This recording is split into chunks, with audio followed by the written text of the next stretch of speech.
안녕하세요. 코인우먼입니다. 오늘은 2024년 1월 4일 목요일입니다. 구독과 좋아요, 알림 설정 정중히 부탁드리며 오늘 영상 시작하겠습니다. 다이나믹한 12시간이었던 것 같습니다. 이 그래프가 암호화폐 시장의 변동성을 보여주고 있는데요.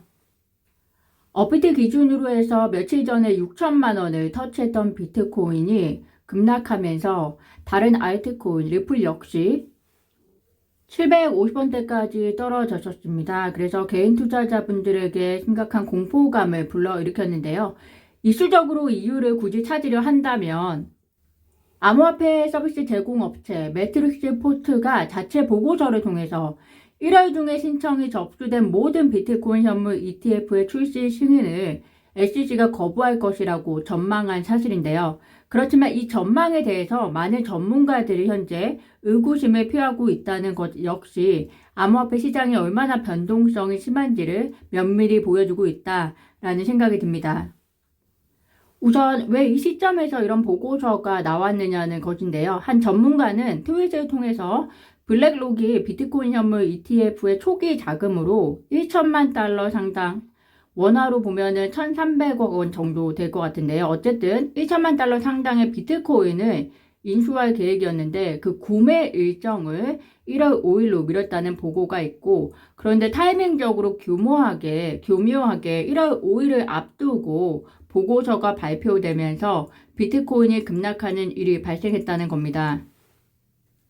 네덜란드 출신 유명 애널리스트 플랜 B의 경우는 방금 전 비트코인의 급락은 큰 손들의 개미 털기와 그리고 탑 로스 사냥 움직임이라고 진단했다면서 이와 관련해서 그는 큰 손들의 손절매 사냥이 훌륭하게 실행됐다. ETF발 본격 가격 펌프 이전에 레버리지를 활용한 롱 포지션을 중단해야 한다고 덧붙였다고 합니다.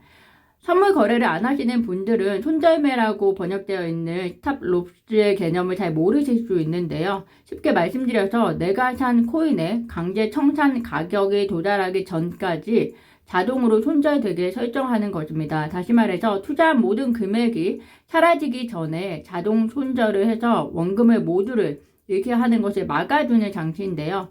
세력들의 경우에는 강제 청산 가격까지 떨어뜨리지 않고도 어느 정도의 하락만으로도 탑로스를 걸어둔 적지 않은 선물거래 투자자들을 털리게 할 수 있기 때문입니다. 이것을 큰 손들의 손절매 사냥이 훌륭하게 실행됐다라고 표현하고 있고요. 또한 ETF가 승인되고 나서 분위기가 상승을 타면 그때 레버리지를 활용한 거래를 해도 결코 늦지 않다는 것을 ETF발 본격 가격 펌프 이전 레버리지를 활용한 롱 포지션은 중단해야 한다라고 표현하고 있다고 보시면 되겠습니다. 결국 플랜 B는 이번 급락을 뉴스를 통한 개미 털기로 보고 있는데요. 이것이 정말 개미 털기용이었을지는 곧 발표될 ETF 승인 여부를 보고 판단해 보시면 좋을 것 같습니다. 제레미 호건 변호사의 경우에는 SEC 요청에 의해서 블랙록이 변화를 준 것은 현금 창출과 관련된 부분뿐이고 SEC가 승인을 거부할 만한 어떠한 암시도 그동안 없었다라고 이야기를 하고 있습니다. 블룸버그 ETF 전문 애널리스트 에릭 발추나스는 SEC가 모든 비트코인 현물 ETF 승인을 거부할 수 있다는 가능성을 제기했던 암호화폐 리서치 업체 보고서의 출처가 궁금하다라고 얘기를 하면서 해당 보고서를 작성했던 틸렌이 발행사 혹은 SEC 내부자로부터 새로운 사실을 알게 된 것인지 아니면 그냥 개인적인 관점인지 궁금하다. 그런데 여태까지 행보를 보면 틸렌은 비트코인 강세론자로 보이고 지난해 12월에는 분명히 ETF 승인 가능성이 높다라고 트윗을 했다. 그런데 왜 갑자기 관점을 바꿨는지 모르겠다라고 이야기를 하면서 그랬지만 우리는 여전히 승인 확률을 90%로 보고 있다라고 강조를 했습니다.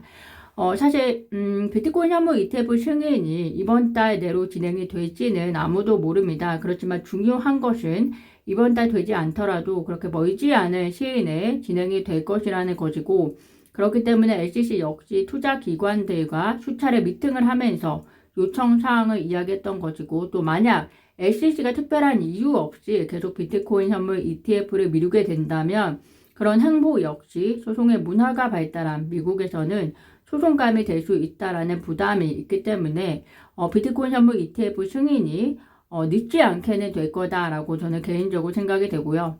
그래서 투자자분들이 지나치게 단기적인 투자를 향해 가시면 마음만 급해지고도 이러한 변동성에 휘말려 버리시는 만큼 적당한 기간을 통해서 수익을 창출하시는 투자 방향으로 가셔야 하지 않을까 생각이 듭니다. 폭스 비즈니스에 의하면 SEC가 이번 주 금요일 비트코인 선물 ETF 신청자들에게 ETF 승인 여부를 통보할 예정이라고 전하면서 그 이유가 SEC가 오늘 나스닥 등 거래소 관계자들과 미팅을 가진 것은 비트코인 선물 ETF 일괄 또는 일부 승인을 위한 과정으로서 긍정적인 시그널로 해석해도 괜찮다라고 전했기 때문에 투자하시는데 참고하시면 좋을 것 같습니다. 사이버 보안 연구팀 보고서에 의하면 현재 암호화폐를 보유하지 않는 사람 중 21%가 비트코인 선물 ETF 승인 시 여기에 투자할 가능성이 높아진다고 답했다고 보도했는데요.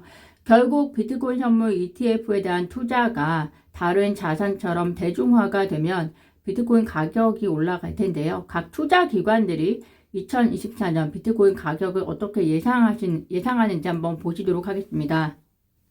메사리의 경우에는 비트코인 가격 60만 달러를 예측하면서 금과 비슷한 수준으로 성장할 것으로 기대하고 있고요. 바네크의 경우에는 27.5만 달러를 예측하면서 그 이유가 1분기에 미국 비트코인 선물 ETF가 승인이 되면 24억 달러 이상의 자금이 유입될 것으로 예상하기 때문이다 라고 보고 있습니다. 그리고 ETC그룹은 비트코인 가격 10만 달러를 예측하고 있고 또 4월 비트코인 반감기가 상당한 가격 상승으로 이어질 것으로 기대한다 라고 이야기를 하고 있고요. 비트와이즈의 경우에는 8만 달러를 예측하고 있습니다. 2023년 비트코인이 128% 상승했는데 그 상승세가 올해에도 계속 이어진다면 8만 달러를 돌파해서 사상 최고치를 정신할 것으로 예상하고 있다라고 이야기를 하고 있습니다. 리플이 이 공식 웹사이트를 통해서 글로벌 결제 시장은 블록체인 기반 국경 간 결제 시스템 도입이 불가피하다라고 전망하면서 현재 송금 결제 시스템으로는 IT 서비스 기업들이 1.5조 달러의 지출에 이를 것이다 라고 이야기하면서 전 세계의 IT 서비스 제공업체들에게 리플 페이먼트를 통해서 지출을 전략한 지출을 다른 데 투자하는 데 활용할 수 있을 것이다 라고 이야기를 하고 있습니다. 리플이 IT 업체로까지 사업을 확장해서 송금 결제 서비스를 제공하려고 하고 있다라고 보시면 될 것 같고요. 챗 GPT에 의하면 리플 XRP 가격이 2024년에는 4달러에 이를 것이다 라고 이야기를 하고 있습니다. 4달러에 도달하기 위해서 몇 가지 요인이 있는데요. 첫 번째가 투자자가 시장에서 매매를 안정적으로 할 수 있는 XRP의 전략적 시장 포지셔닝으로 시장 조직 방지를 얘기를 하고 있고요. 두 번째가 파트너십과 기술 발전 등 긍정적 뉴스를 통한 XRP에 대한 대중의 광범위한 인식 형성, 또 마지막이 SEC와의 법적 다툼 마무리를 통한 XRP 채택 증가를 이야기를 하고 있습니다. 첫 번째 내용은 아무래도 암호화폐 시장이 지금보다 성숙해야 가능하기 때문에 제도권 진입을 통해서 이루어질 수 있는 것으로 보이고요. 두 번째는 리플이 이미 잘하고 있는 부분이고 세 번째는 올해가 되면 어느 정도 해결이 될 것으로 보이기 때문에 이 세 가지 요소를 두루두루 봤을 때 비트코인의 이벤트와 함께 리플만의 호재가 겹친다면 2024년 XRP 역시 투자자에게 좋은 기운을 전달하지 않을까 생각이 듭니다. 오늘 제가 준비한 소식은 여기까지입니다. 오늘도 영상 시청 진심으로 감사드리고요. 구독과 좋아요, 알림 설정은 코인 우먼에게 큰 힘이 됩니다. 감사합니다.